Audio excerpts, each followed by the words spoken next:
Você já reparou que na floresta quase nunca existe uma planta crescendo completamente sozinha? Árvores, flores, ervas, cipós, fungos. Cada espécie ocupa seu espaço, mas todas vivem conectadas. O mais curioso é que ninguém usa fertilizantes químicos, ninguém aplica agrotóxicos e ninguém organiza a floresta em fileiras perfeitas.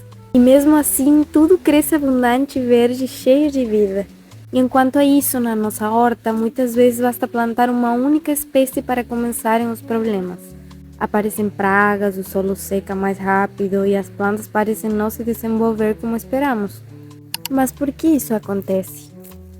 Porque sem perceber, nós cultivamos de um jeito muito diferente daquele que a natureza utiliza há milhões de anos. E se justamente aí estiver um dos nossos maiores erros?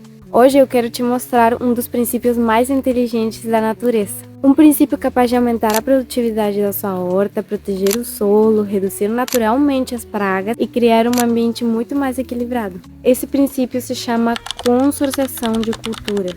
E fique comigo até o final, porque além de explicar como ela funciona, eu vou mostrar exemplos práticos que você pode começar a aplicar hoje mesmo.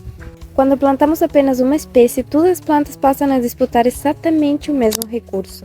Buscam água na mesma região do solo, precisam dos mesmos nutrientes, recebem a mesma quantidade de luz e ainda atraem exatamente as mesmas pragas.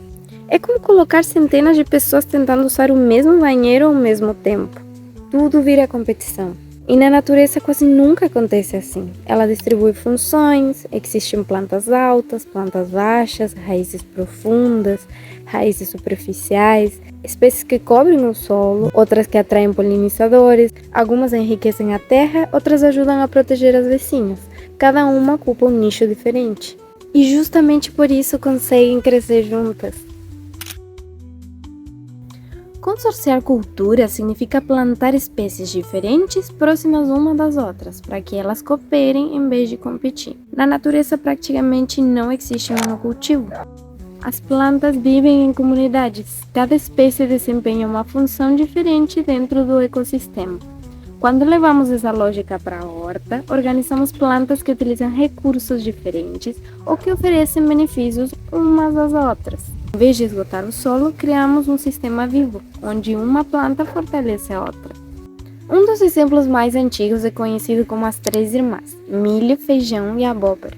O milho cresce alto e serve como suporte natural para o feijão. O feijão fixa o nitrogênio no solo, ajudando a enriquecer a terra. E a abóbora cobre toda a superfície com suas folhas grandes, conservando a umidade e dificultando o crescimento das ervas espontâneas. Nenhuma dessas plantas trabalha sozinha, cada uma resolve um problema diferente.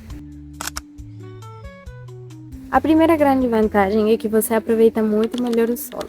Imagine que a terra seja como um prédio com vários andares. Se você planta apenas alface, usa praticamente o primeiro andar. Mas quando planta cenoura junto, por exemplo, as raízes da cenoura exploram as camadas mais profundas enquanto a alface permanece na superfície. Em vez de competir, cada uma utiliza espaços diferentes. A natureza não desperdiça espaço, ela ocupa todos os andares possíveis. Outro benefício aparece na superfície. Quando deixamos a terra exposta, o sol aquece o solo, aumenta a evaporação da água e cria espaço para o surgimento das ervas espontâneas.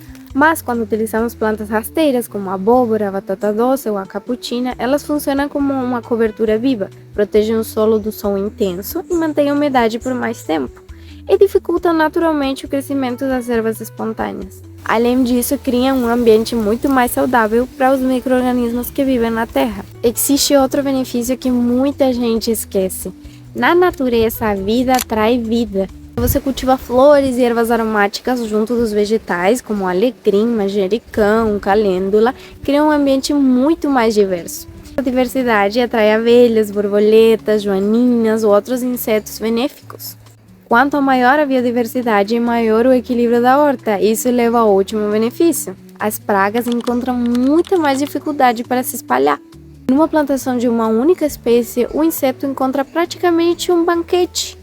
Já em um cultivo diverso, os aromas, os formatos das plantas, as cores confundem esses insetos. Além disso, existem muito mais predadores naturais circulando pelo ambiente. Em vez de depender apenas do controle humano, a própria natureza ajuda a manter o equilíbrio.